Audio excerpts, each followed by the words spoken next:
not slight. There is a treasure in it, a clearly defined road to the realization of your dreams. Were it possible to carry conviction to another by means of reasoned arguments and detailed instances, this book would be many times its size. It is seldom possible, however, to do so by means of written statements or arguments, since to the suspended judgment it always seems plausible to say that the author was dishonest or deluded, and therefore his evidence was tainted. Consequently, I have purposely omitted all arguments and testimonials, and simply challenge the open-minded reader to practice the law of consciousness as revealed in this book. Personal success will prove far more convincing than all the books that could be written on the subject. Neville. Chapter 1. Law and its operation. The world and all within it is man's conditioned consciousness objectifying. Consciousness is the cause as well as the substance of the entire world. So it is to consciousness that we must turn if we would discover the secret of creation. Knowledge of the law of consciousness and the method of operating this law will enable you to accomplish all you desire in life. Armed with a working knowledge of this law, you can build and maintain an ideal world. Consciousness is the one and only reality, not figuratively, but actually. This reality may, for the sake of clarity, be likened unto a stream which is divided into two parts, the conscious and the subconscious. In order to intelligently operate the law of consciousness, it is necessary to understand the relationship between the conscious and the subconscious. The conscious is personal and selective. The subconscious is impersonal and non-selective. The conscious is the realm of effect. The subconscious is the realm of cause. These two aspects are the male and female divisions of consciousness. The conscious is male, the subconscious is female. The conscious generates ideas and impresses these ideas on the subconscious. The subconscious receives ideas and gives form and expression to them. By this law, first conceiving an idea and then impressing the idea conceived on the subconscious, all things evolve out of consciousness. And without this sequence, there is not anything made that is made. The conscious impresses the subconscious, while the subconscious expresses all that is impressed upon it. The subconscious does not originate ideas, but accepts as true those which the conscious mind feels to be true, and, in a way known only to itself, objectifies the accepted ideas. Therefore, through his power to imagine and feel, and his freedom to choose the idea he will entertain, man has control over creation. Control of the subconscious is accomplished through control of your ideas and feelings. The mechanism of creation is hidden in the very depth of the subconscious, the female aspect, or womb of creation. The subconscious transcends reason and is independent of induction. It contemplates a feeling as a fact existing within itself, and on this assumption proceeds to give expression to it. The creative process begins with an idea, and its cycle runs its course as a feeling and ends in a volition to act. Ideas are impressed on the subconscious through the medium of feeling. No idea can be impressed on the subconscious until it is felt, but once felt, be it good, bad, or indifferent, it must be expressed. Feeling is the one and only medium through which ideas are conveyed to the subconscious. Therefore, the man who does not control his feeling may easily impress the subconscious with undesirable states. By control of feeling is not meant restraint or suppression of your feeling, but rather the disciplining of self to imagine and entertain only such feeling as contributes to your happiness. Control of your feeling is all important to a full and happy life. Never entertain an undesirable feeling, nor think sympathetically about wrong in any shape or form. Do not dwell on the imperfection of yourself or others. To do so is to impress the subconscious with these limitations. What you do not want done unto you, do not feel that it is done unto you or another. This is the whole law of a full and happy life. Everything else is commentary. Every feeling makes a subconscious impression, and unless it is counteracted by a more powerful feeling of an opposite nature, must be expressed. The dominant of two feelings is the one expressed. I am healthy is a stronger feeling than I will be healthy. To feel I will be is to confess I am not. I am is stronger than I am not. What you feel you are always dominates what you feel you would like to be. Therefore, to be realized, the wish must be felt as a state that is, rather than a state that is not. Sensation precedes manifestation and is the foundation upon which all manifestation rests. Be careful of your moods and feelings, for there is an unbroken connection between your feelings and your visible world. Your body is an emotional filter and bears the unmistakable marks of your prevalent emotions. Emotional disturbances, especially suppressed emotions, are the causes of all disease. To feel intensely about a wrong without voicing or expressing that feeling is the beginning of disease, dis-ease, in both body and environment. Do not entertain the feeling of regret or failure for frustration or detachment from your objective results in disease. Think feelingly only of the state you desire to realize. Feeling the reality of the state sought and living and acting on that conviction is the way of all seen miracles. All changes of expression are brought about through a change of feeling. A change of feeling is a change of destiny. All creation occurs in the domain of the subconscious. What you must acquire, then, is a reflective control of the operation of the subconscious. That is, control of your ideas and feelings. Chance or accident is not responsible for the things that happen to you, nor is predestined fate the author of your fortune or misfortune. Your subconscious impressions determine the conditions of your world. The subconscious is not selective. It is impersonal and no respecter of persons. The subconscious is not concerned with the truth or falsity of your feeling.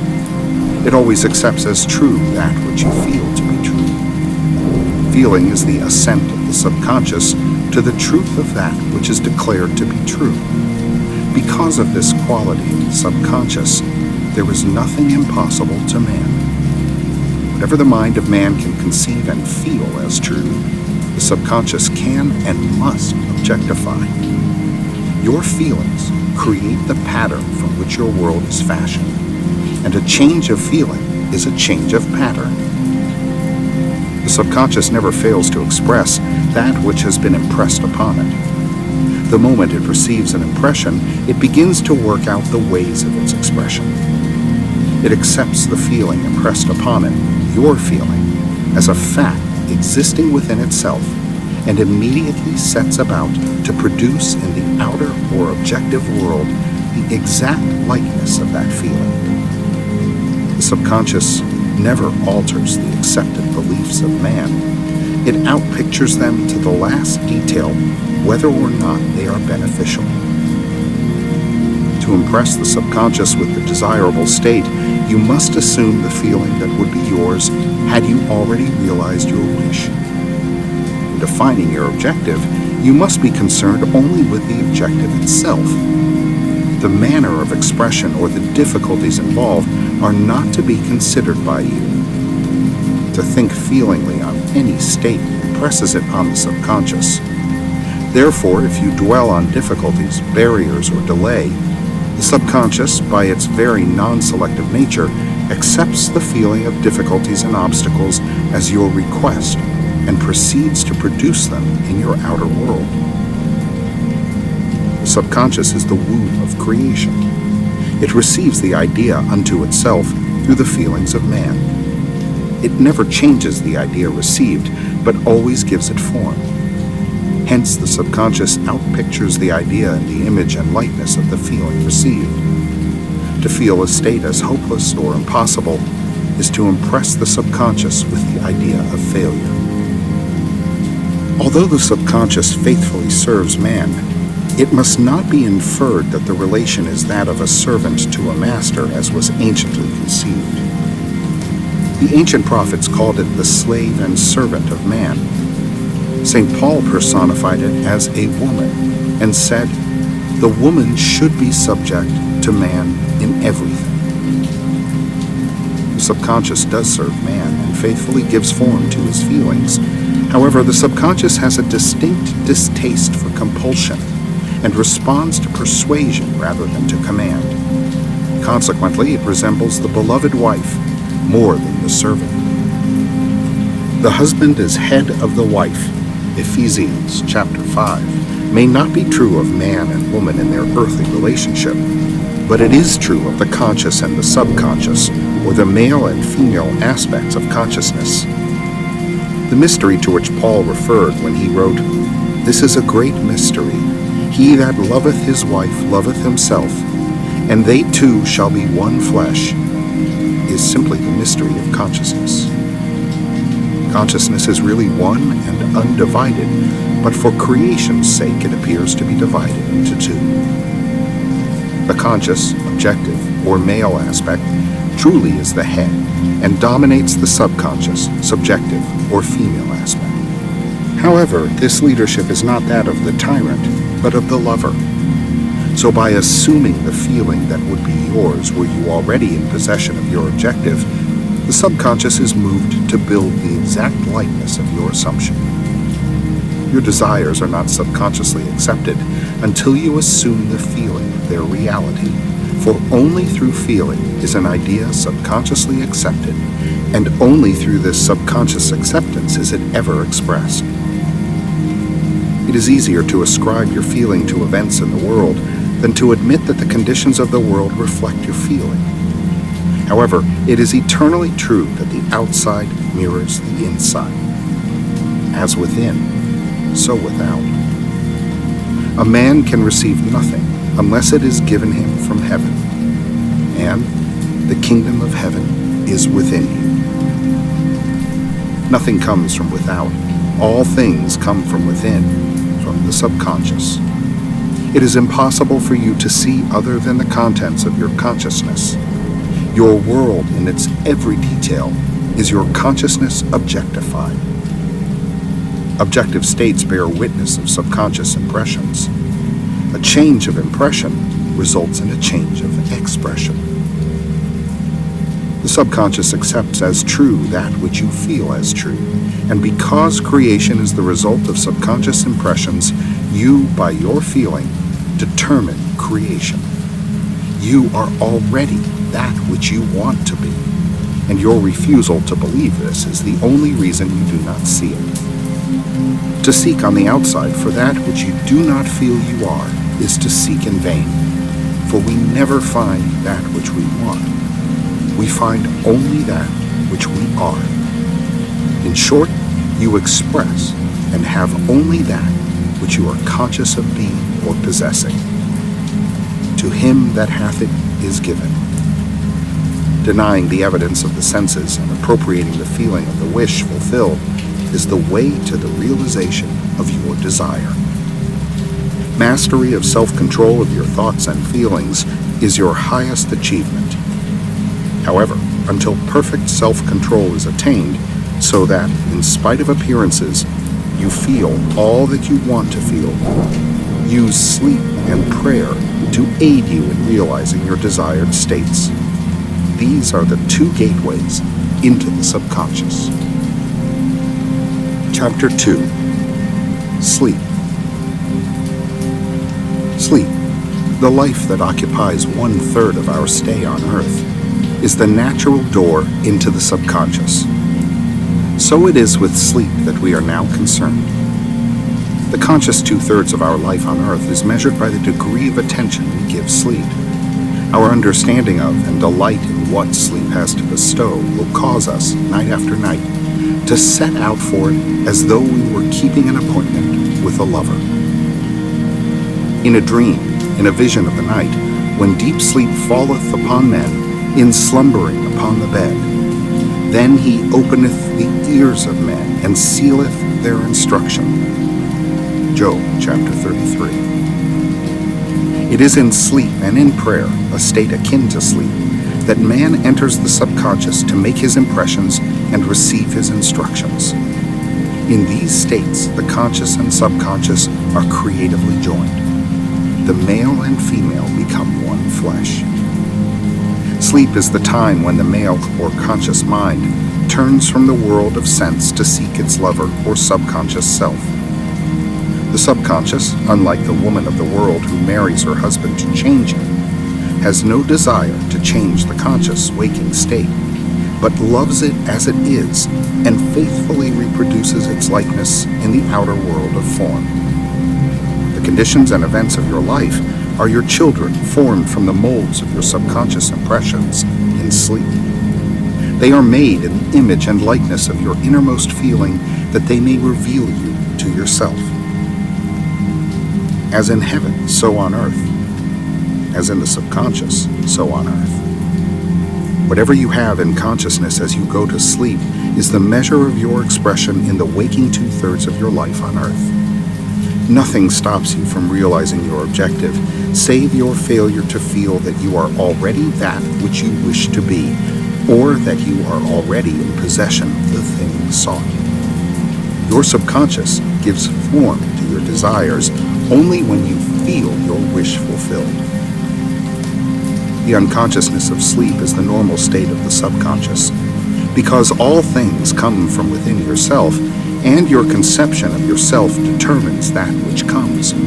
You should always feel the wish fulfilled before you drop off to sleep.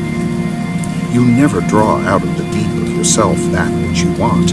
You always draw that which you are, and you are that which you feel yourself to be, as well as that which you feel as true of others. To be realized, then, the wish must be resolved into the feeling of being or having or witnessing the state sought. This is accomplished by assuming the feeling of the wish fulfilled. The feeling which comes in response to the question, how would I feel were my wish realized, is the feeling which should monopolize and immobilize your attention as you relax into sleep. You must be in the consciousness of being or having that which you want to be or to have before you drop off to sleep. Once asleep, man has no freedom of choice. His entire slumber is dominated by his last waking concept of self. It follows, therefore, that he should always assume the feeling of accomplishment and satisfaction before he retires in sleep. Come before me with singing and thanksgiving. Enter into his gates with thanksgiving and into his courts with praise. Your mood prior to sleep defines your state of consciousness as you enter into the presence of your everlasting lover, the subconscious. She sees you exactly as you feel yourself to be. If, as you prepare for sleep, you assume and maintain the consciousness of success by feeling, I am successful, you must be successful. Lie flat on your back with your head on a level with your body. Feel as you would were you in possession of your wish, and quietly relax into unconsciousness. He that keepeth Israel shall neither slumber nor sleep. Nevertheless, he giveth his beloved sleep. The subconscious never sleeps. Sleep is the door through which the conscious waking mind passes to be creatively joined to the subconscious. Sleep conceals the creative act, while the objective world reveals it. In sleep, man impresses the subconscious with his conception of himself.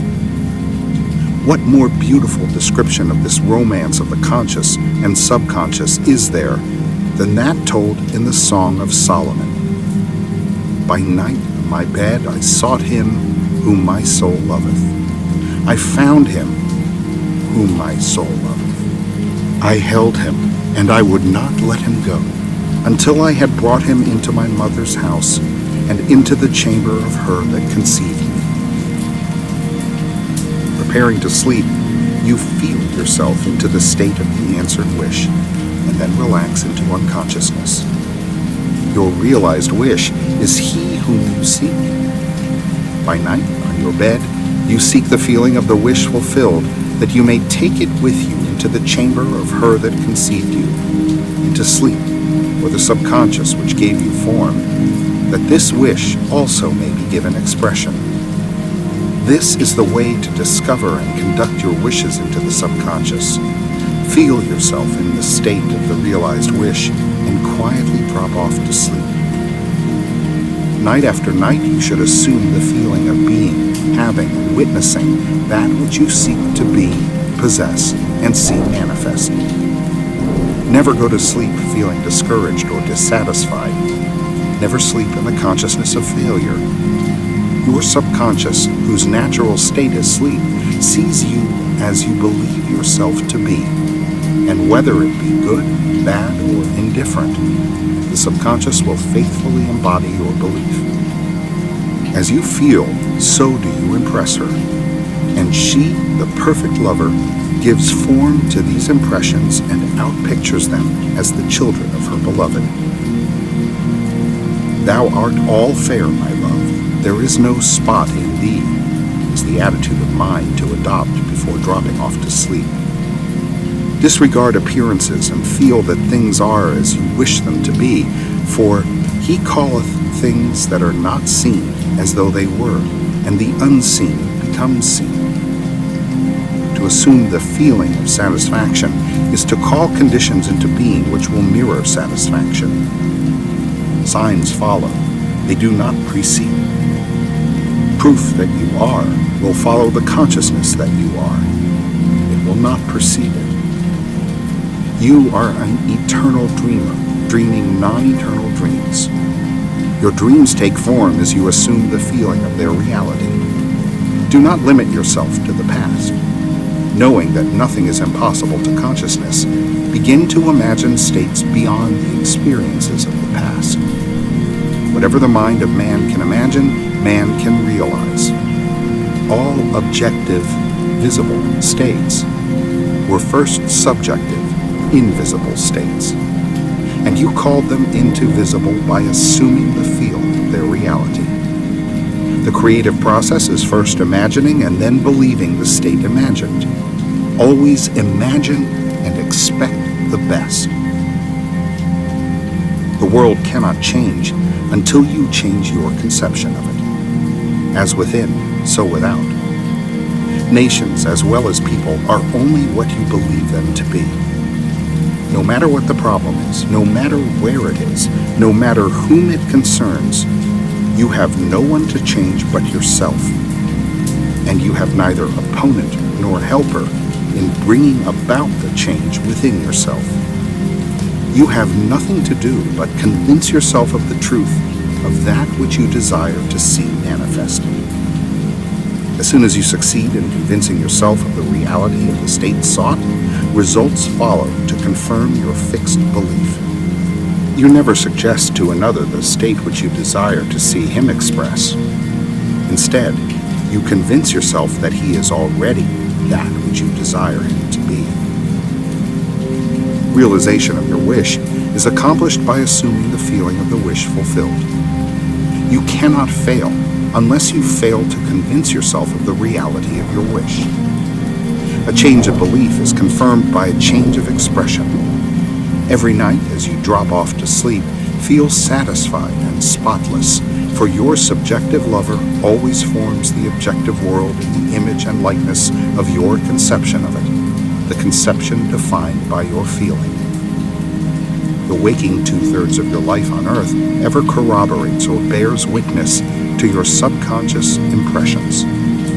The actions and events of the day are effects. They are not causes. Free will is only freedom of choice.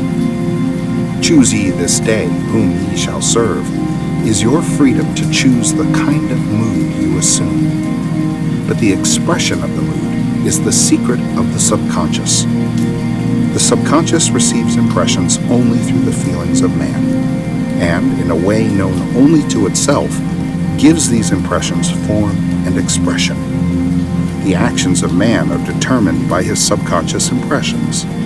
His illusion of free will, his belief in freedom of action, is but ignorance of the causes which make him act. He thinks himself free because he has forgotten the link between himself and the event.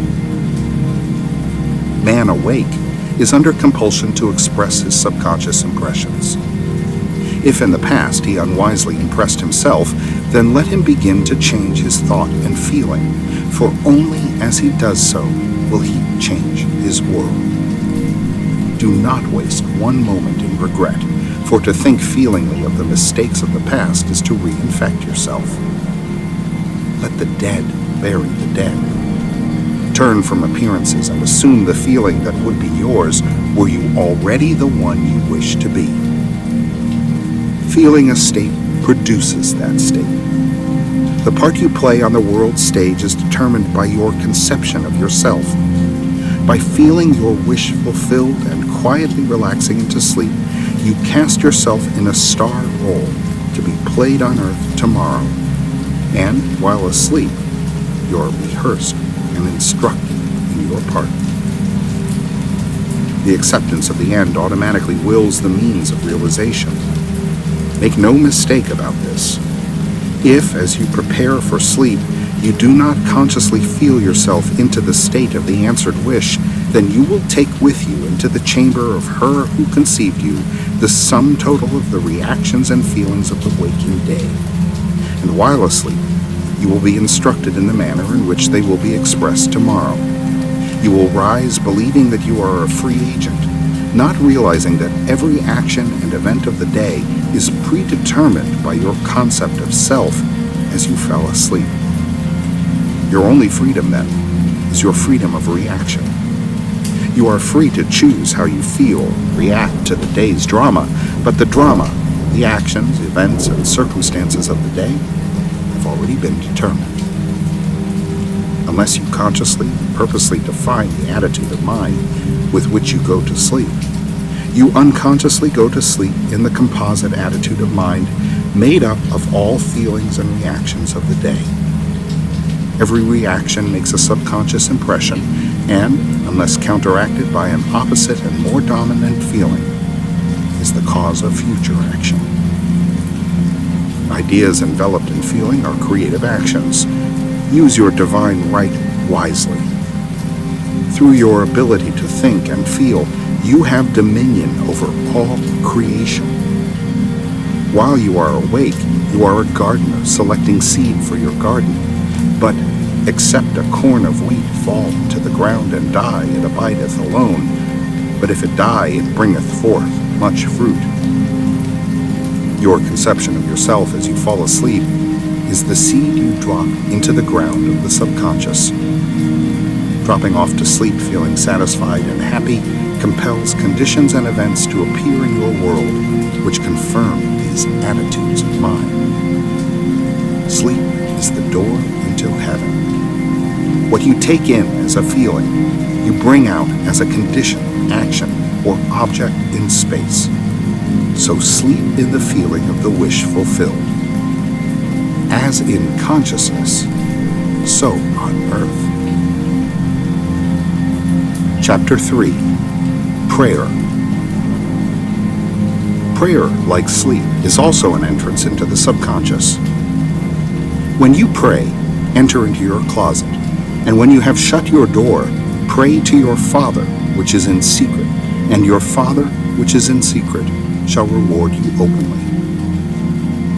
Prayer is an illusion of sleep which diminishes the impression of the outer world and renders the mind more receptive to suggestion from within.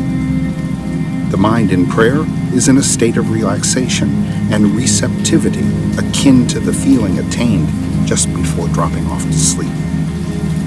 Prayer is not so much what you ask for as how you prepare for its reception.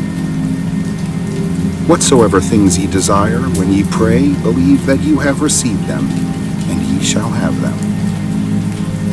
The only condition required is that you believe that your prayers are already realized. Your prayer must be answered if you assume the feeling that would be yours were you already in possession of your objective.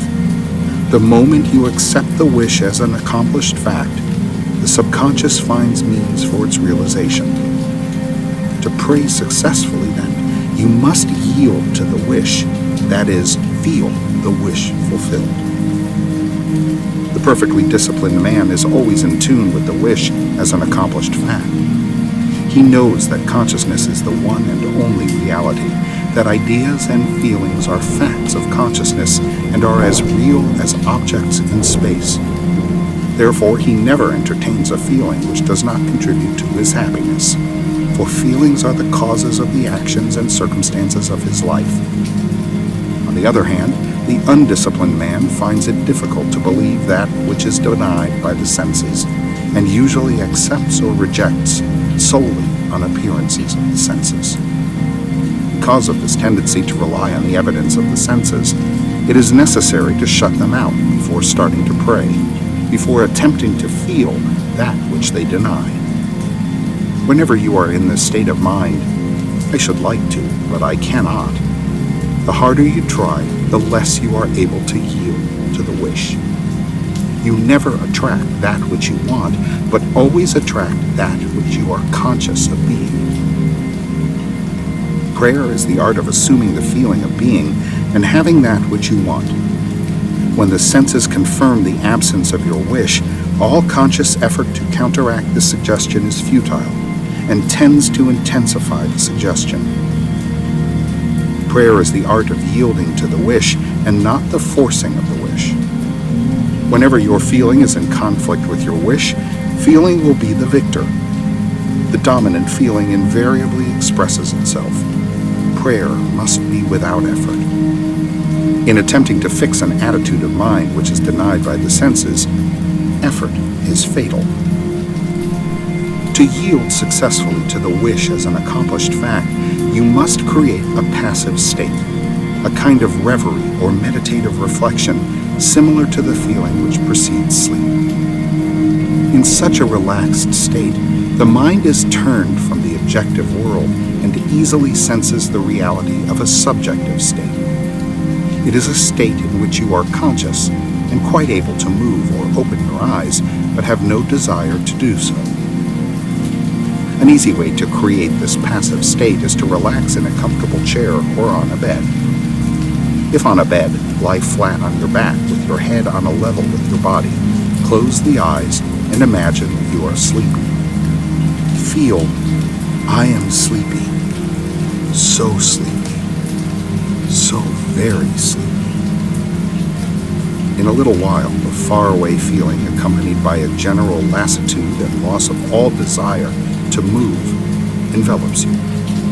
You feel a pleasant, comfortable rest, and not inclined to alter your position, although under other circumstances you would not be at all comfortable. When this passive state is reached, imagine that you have realized your wish, not how it was realized, but simply the wish fulfilled. Imagine in picture form what you desire to achieve in life. Then feel yourself as having already achieved it.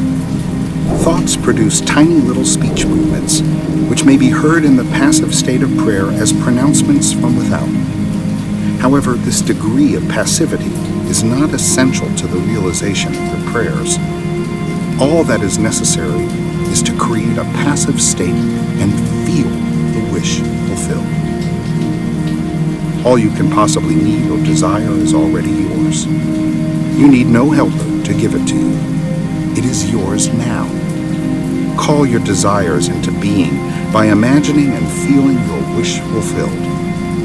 As the end is accepted, you become totally indifferent as to possible failure, for acceptance of the end wills the means to that end. When you emerge from the moment of prayer, it is as though you were shown the happy and successful end of a play, although you were not shown how that end was achieved. However, having witnessed the end, regardless of any anticlimactic sequence, you remain calm and secure in the knowledge that the end has been perfectly defined. Chapter 4. Spirit Feeling. Not by might nor by power, but by my Spirit, saith the Lord of hosts. Get into the spirit of the state desired by assuming the feeling that would be yours were you already the one you want to be.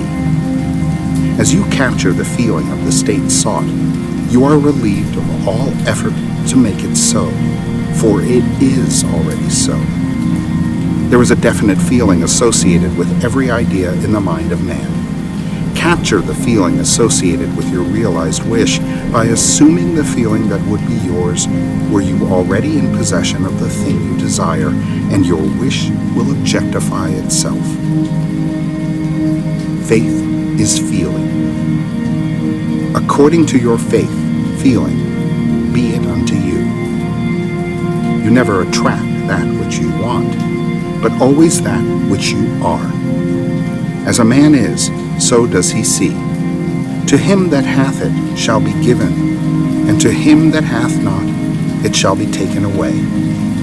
That which you feel yourself to be, you are, and you are given that which you are. So assume the feeling that would be yours were you already in possession of your wish, and your wish must be realized. So God created man in his own image. In the image of God created he him. Let this mind be in you, which was also in Christ Jesus, who being in the form of God, thought it not robbery to be equal with God. You are that which you believe yourself to be. Instead of believing in God or in Jesus, believe you are God or you are Jesus. He that believeth on me, the works that I do shall he do also. Should be, he that believes as I believe, the works that I do shall he do also. Jesus found it not strange to do the works of God, because he believed himself to be God. I and my Father are one. It is natural to do the works of the one you believe yourself to be, so live in the feeling of being the one you want to be, and that you shall be. When a man believes in the value of the advice given him and applies it, he establishes within himself the reality of success.